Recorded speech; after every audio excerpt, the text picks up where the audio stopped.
This is a certificate of accomplishment presented to Jack Walsh upon your receipt of the 47th Annual Charles H. Flynn Humanitarian Award from the Valley United Way as President and Chief Operating Officer of the Valley United Way from 1989 through 2016, and someone whose lifelong dedication to the Valley has been an animating factor of your career. There is truly no more fitting recipient of this prestigious honor. Senator Chris Murphy.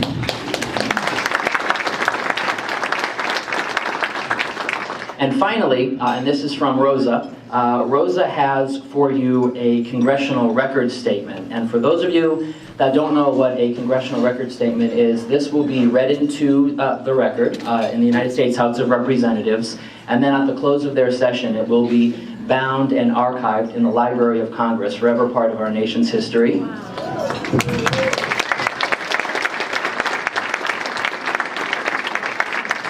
Now, Jack, you have had quite a career, and this is quite the letter, about probably a type 9 font. So I'm just going to read the beginning of it, and that way we can hear from from Ned Miller, who will be presenting you with the award. But I do want to read just the beginning. That will be read into the congressional record this week on behalf of Congresswoman Rosa DeLauro.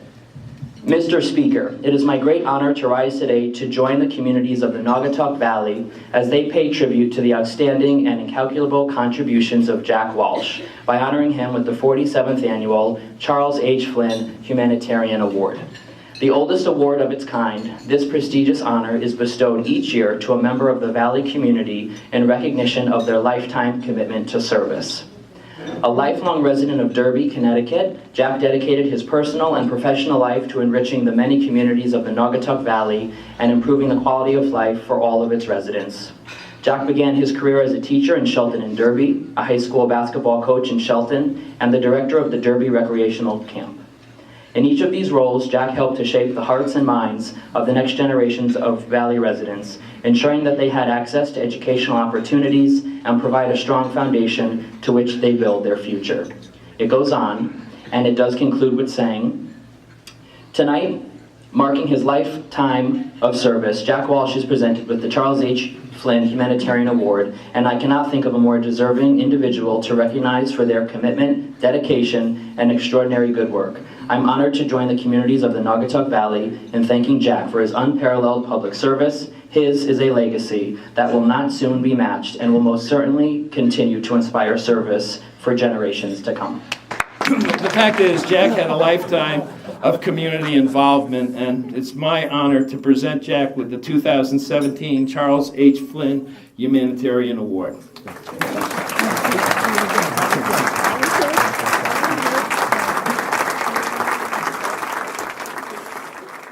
Isn't it interesting? I don't know if you know the history of the Charles H. Flynn Humanitarian Award, but Charles H. Flynn was the editor of the Evening Sentinel. And I can tell you, under Charlie Flynn's watch, there was no alternative facts in the Evening Sentinel. And, you know, for me, that actually turns out to be a very, very special connection with Charles Flynn, okay? Because believe it or not, my father and Charlie Flynn were both graduates of the Derby High School class of 1924. And they also were both class speakers at their graduation at the stage at the Sterling Opera House. Charlie Flynn spoke about Valley history. I think I got a little bit of that myself.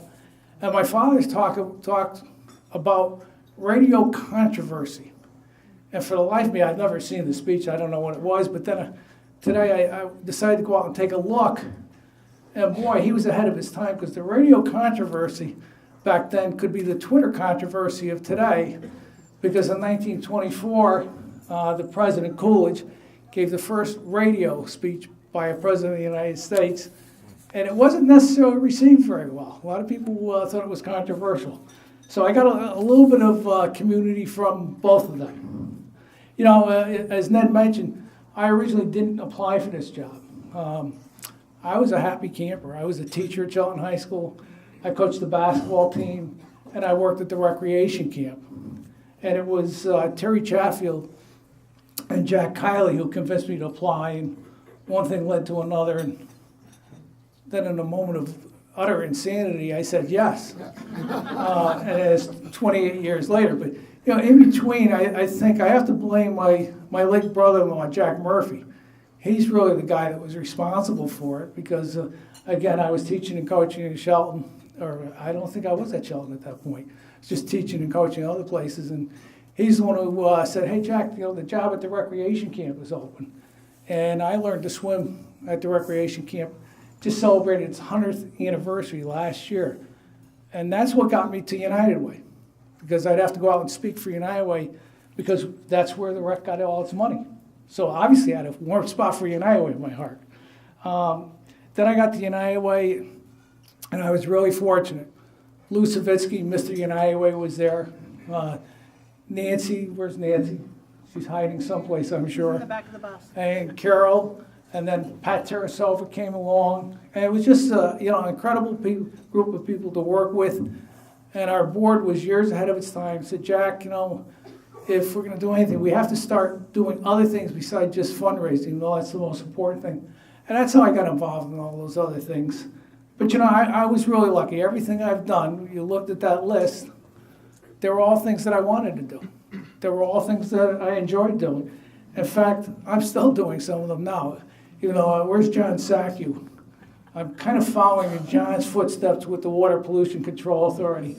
It's quite a ways down from United Way president to the sewers, believe me. But I've learned more about sewers in the last 8 months than I ever wanted to know.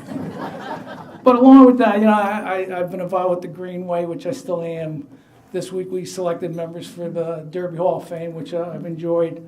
I really have just been lucky that I was able to do all the things that I like to do at the same time as I got paid to do other things that I like to do. That just doesn't happen very often. So again, I'm very fortunate to get this award. It's special because of the family. And I just want to point out my brother and my sister and all those again who said congratulations. Jim's standing over there. I'm up here. So, it was a mistake. And my sister's over there, and my lovely nieces and their family are over there. So I want to thank them for coming tonight. And let me finish by mentioning Ray Levites. A lot of you know who Ray Levites was. The gym at Harvard is named after Ray. And I remember when I got to United, I was sitting down with Ray and saying, hey, Ray, he was in his mid-70s back then, still very active, doing everything. I said, why are you doing this? You got the money to go off and do anything you want and just enjoy life. He said, Jack, it goes back to my father. My father told me, when I was a young man, that I had to leave this place better than I found it. And, I hope in accepting this award tonight that I've done enough to make it a little better than it was when I got here so that I can say that I deserve this award. Thank you.